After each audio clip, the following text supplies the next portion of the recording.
Now live on 10 Tampa Bay News at 6, we have a weather impact alert that now includes Gasparilla Saturday. Meteorologist Colleen Campbell will break down the timing of it all.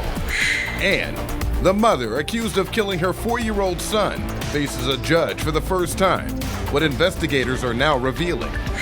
Plus, as 2 local cities discuss plans to ditch Duke Energy, we are looking into concerns about who is running a campaign against those efforts. Streaming live on 10 Tampa Bay Plus, this is 10 Tampa Bay News at 6.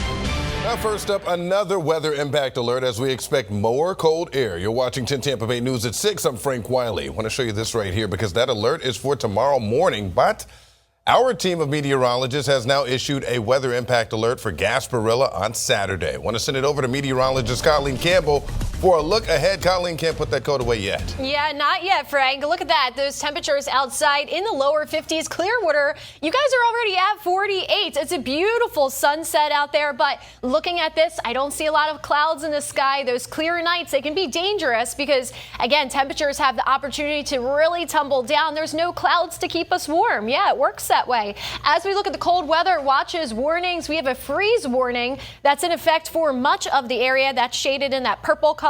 That means temperatures will be at or sub-freezing for all of those areas. The places closer to the coast, they are under a cold weather advisory. Well, what's the difference? Basically, the cold weather advisory means that temperatures will be slightly above freezing by a couple degrees, and that's because of the influence of the Gulf. The Gulf temperature is currently in the lower 60s, so that's helping out those coastal locations. But cold is cold, and yes, we have a weather impact alert for tomorrow to align with these freeze warnings so everybody can make sure they're nice and warm tonight. Frank? All right, thank you, Colleen. And you know our weather team is keeping you up to date with live streaming shows twice a day. You can catch them every morning, 11:30, then again at 4:30 every afternoon, exclusively on that 10 Tampa Bay News app. It is free to download on your streaming devices. A St. Petersburg mom accused of killing her 4-year-old son being held without bail tonight. Diana Collum made her first court appearance just hours ago, and police were called to that home on Tanglewood Avenue at 3:30 Tuesday afternoon. Collum had stab wounds as she was holding her son. 10 Tampa Bay News reporter Kristen Barbarisi live for us outside the home where it all happened. Kristen, the big question tonight, why did this happen? Yeah, absolutely. That's, of course, what police are looking into right now. They're still here processing the scene more than 24 hours later. We do know investigators found a note that Cullum left at the scene. She also agreed to an interview with detectives after her arrest, but what was said is still unclear. Investigators say Cullum also had self-inflicted stab wounds. Those were visible as she raised her hand in court this afternoon. She was ordered not to have any contact with her teenage daughter. I did speak with Cullum's adult daughter on the phone, but she said the family is not ready to release a statement at this time. Live in St. Petersburg, Kristen Barbarisi, 10 Tampa Bay News. All right, thank you, Kristen. Ever since 2 cities in Pinellas County talked about switching from Duke Energy, a public campaign against plans is happening. And all new tonight at 6 o'clock, 10 Tampa Bay News reporter Andy Payton asking if that campaign is being run by Duke. Just in the last hour, we heard the latest from the private entity potentially bringing a cruise port to Manatee County. 10 Tampa Bay News reporter Annie Krall talked to families, lawmakers, and environmental experts about what it could mean for Terracea. Right now, Florida's chief financial officer calling out the city of St. Petersburg for what he says is $49 million in wasteful spending last year alone. And 10 Investigates' Emerald Marl joining us now. Emerald, you just read through part of that state-led DOJ investigation. Yeah, thick report that's right. there. It is a thick report, Frank. This is the report. It's 98 pages long, and we found multiple examples listed under excessive spending in St. Pete.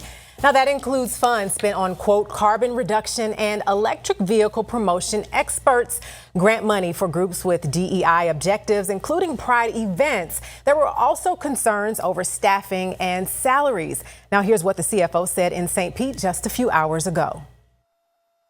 For 11,500 new people coming into the city of St. Pete, they added 371 new employees. That doesn't make sense. Now, the CFO says this review is for transparency, not with the intention of punishing municipalities. Now, here's what St. Pete Mayor Ken Welch just told us in response. And he said, quote, The CFO's claims are unsubstantiated and targeted to support the obvious political agenda of justifying property tax changes, regardless of the impacts on police and fire service delivery by local governments. Now, our team is still reading through this entire 98-page report. And if you want to see what's listed in other counties throughout our area, we will post all of that for you on 10TampaBayNews.com. In studio, Emerald Morrow, 10 Investigates. All right, thank you, Emerald. Still ahead, we have a weather impact alert for your Gasparilla weekend. So we take you out live to Bayshore Boulevard to show you how Tampa's Police Marine Unit is preparing, and meteorologist Colleen Campbell has your full forecast. Also, the Tampa Bay Lightning could be adding some key players for the Stadium Series game on Sunday. Who we're keeping watch on, plus how the Big Cat could earn a big award at the end of the season. 10 Tampa Bay with Dave Wagner, Courtney Robinson, Chief Meteorologist Bobby Deskins, and Sports with Evan Klosky. All right, welcome back. I want to take you outside. This is a live look, a good look, too, out at Bayshore Boulevard. We are expecting big crowds for Gasparilla and Tampa Police Marine Unit, stressing water safety out there as they watch the weather conditions. 10 Tampa Bay News reporter Angelicia Bruton live for us in Tampa with a message for boaters. Frank, it's a bit windy out here today, but conditions on the water are pretty calm. But by this weekend, officials are saying that stronger winds could create dangerous conditions, and officials are expecting wind gusts to get up to around 20 miles per hour. And that, combined with storms, could lead to choppy waters. Tampa Police's Marine Unit says this weekend will be difficult for boaters to anchor anywhere. They're even encouraging inexperienced boaters to stay off the water. Florida Fish and Wildlife will also be on the water this weekend, making sure everyone is following the rules. The state law always requires life jackets for everyone on board, a throwable device, a sound producing device, as well as flares if appropriate, depending on where they're going to be operating. FWC also encourages boaters to make sure their lights are working prior to setting sail. A big concern for officials this weekend is collisions. And as for any events that could be canceled due to weather, officials are saying that you should check in with Gasparilla coordinators before you head out to any events. Live in Tampa, Angelicia Bruton, 10 Tampa Bay News. All right, Angelicia, thank you. Yeah, you see the flags moving out there. Definitely windy. Yeah, we have some breezy winds today, but that's nothing compared to Saturday. Saturday, we'll have winds really start to pick up the speed. Let's play this out. Bam! We got wind gusts that will be 30 to 35 miles per hour. The sustained speeds will be 10 to 20 miles per hour, but those gusts can be as strong as 35 miles per hour. That's dangerous boating conditions. So please, maybe the best pirates, I know you want to get your sea legs going, but maybe just sit it out on land. You know, it will be a little bit too gusty out there. All right, so the Gasparilla Parade also going to be cold. Our temperatures will be falling throughout the afternoon. By the time we enter into about 4 to 6 p.m., that's when we're in the 40s, and they're only getting lower from there, those temperatures. Winds will also remain pretty gusty here throughout the afternoon. We have a little bit of rain in the morning, the winds pick up, and then the temperatures drop. That's the way it's going to go for Gasparilla on Saturday. Here's a European model showing that low pressure system. This is the culprit. That's why we're getting not only the rain, but also the wind behind it. The winds will come in more from a northwesterly direction as we move into the afternoon. This is Friday night, actually. So let's push this a little bit further into Saturday. We have some rain Saturday morning, lunchtime Saturday afternoon. Then we move into Sunday, and the cold sticks with us because look at this. We have this high pressure in control that's circulating that very cold Arctic air from the north, just not giving us any chance of warming up here. Now, this area low pressure, that's actually going to skim along the coast, and that will bring some trouble, some wintry weather to those areas that were just hit hard last weekend. We have a cold night in Tampa for that hockey game. It will be appropriate hockey weather. The puck drops at 6:30, and by then temperatures will be in the mid-40s at least over at Raymond James. Temperatures right now are in the mid-40s, especially for Crystal River, Brooksville, Dade City, Wesley Chapel at a lower 50-degree mark, as well as Tampa. We have some upper 50s, even some low 60s. That's hanging on across our interior locations, but that will be changing as we move to the overnight hours. Those areas inland are under a freeze warning. Much of the area under the freeze warning. morning. The only exception would be these coastal areas that are just under a cold weather advisory. That's because we have the Gulf temperature in the 60s. That's actually helping us out. And yeah, you may have seen some social media reports going around that flurries may be possible. Well, yeah, the Gulf water is so warm that we could get a little bit of lake effect flurries, Gulf effect flurries, as we move into this weekend. It's not going to accumulate, but you may see that in the sky. Forecast low temperatures for tomorrow. We will be in the 20s and 30s. Crystal River, you guys are waking up to marks in the 20s. Brooksville, Dade City, Land O'Lakes, you guys will be in the lower 30s. And then we do have some 40s that are holding on closer to Tampa Bay. But again, those are those areas just under that cold weather advisory because of the Gulf temperature. For tomorrow, we have that weather impact alert due to the cold. That goes until 9 a.m. And then we have a couple more weather impact alerts for the way.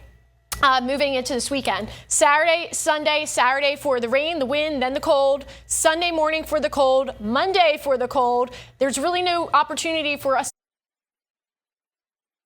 to warm up into those mid-60s. Now, sponsored by Advent Health, this is 10 Sports.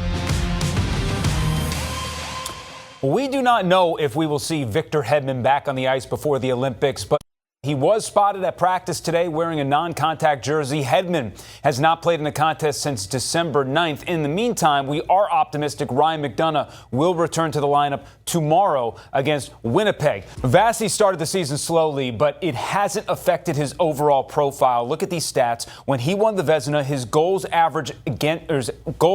against average was 2.4. You can see 2.07 right there. His save percentage was a 9.25. Right now he's at a 9.20.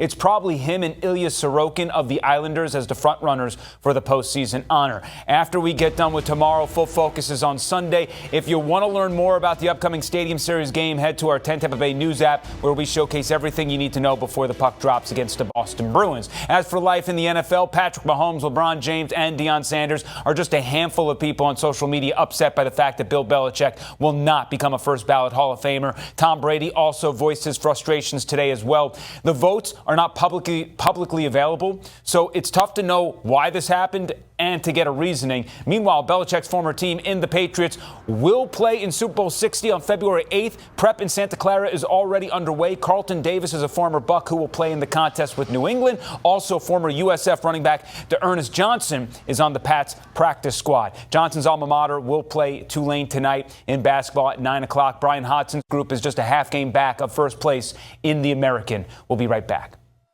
10 Sports is sponsored by Advent Health. We're staying on top of breaking news out of Tampa this morning. We're staying on top of breaking news out of St. Pete. A scrapyard fire continues to burn at this hour. Stream breaking news on 10 Tampa Bay Plus. Download on your TV and watch for free.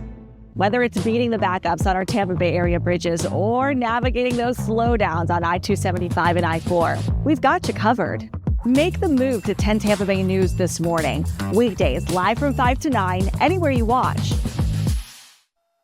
Welcome back. Pasco County officials just issuing an area-wide emergency burn ban because of extremely dry conditions out there and an increased risk of brush fires. Now, this means all open burning prohibited, including campfires, bonfires, and burning yard waste. That ban remains in effect until officials lift it. Meantime, I want to show you this right here, a live look out at the Howard Franklin Bridge. Traffic moving smoothly right there. A big heads up, though, for your overnight drive tonight. The southbound lanes of the bridge right there will temporarily close. That begins at 11 o'clock, with lanes expected to open dark and early, 5 in the morning Thursday. This is all to allow crews to finish work on overhead signs. And check it out right there, calling all artists to the table. Right now, high school students in Hillsborough County can enter designs for a new I Voted sticker. Like that one right there. The winning design will be handed out to voters during the primary and general elections later this year. You can enter your design through the Supervisor of Elections Office website. Make the move to 10 Tampa Bay News this morning, anywhere you watch.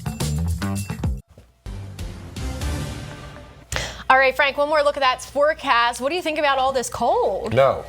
All right, yeah, well, we'll get through it. Yeah, so we have a couple of cold mornings, one of them being tomorrow morning. Friday's our pick of the week because we're starting off in the 40s, but we warm into the upper 60s. It's a tease because Saturday things change once again. Rain, then wind, then the cold. That cold sticks with us Sunday morning and Monday morning for Groundhog's Day. I think of that movie, right? Punxsutawney Phil, he wants to come down here and make a visit to Florida. I don't blame him. Is Punxsutawney Phil still a thing? It is, yeah. They want to do a virtual one now. Yeah. No, you can't do a virtual. Oh, God, we're getting off topic. I'm sorry. All your local news continues in just 2 minutes on that 10 Tampa Bay. Continue with us on 10 Tampa Bay Plus. Download on your TV and watch for free.